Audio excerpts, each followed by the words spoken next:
আমরা সাতকোশিয়ার আশেপাশে আরও একটা জায়গা আছে যেটা আপনি সরকারি কটেজ এখানে আছে, সরকারি ব্যবস্থা। কটেজটার নাম হচ্ছে সিদামুলা কটেজ। এটা তার রাস্তা, এইখানটায় কটেজটা আছে। অসাধারণ জায়গায়। আর এখানে একটা টাওয়ারে ওঠার পর আমরা দেখলাম এটা হচ্ছে মহানদী।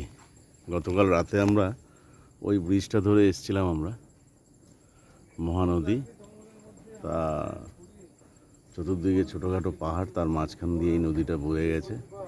মানে অসাধারণ ভিউ, যেটা চোখে না দেখলে মানে বললে সেটার, কিন্তু এসে দেখতে হবে।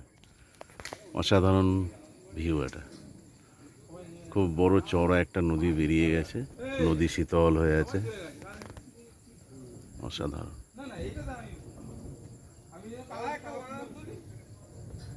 দেখুন, অসাধারণ।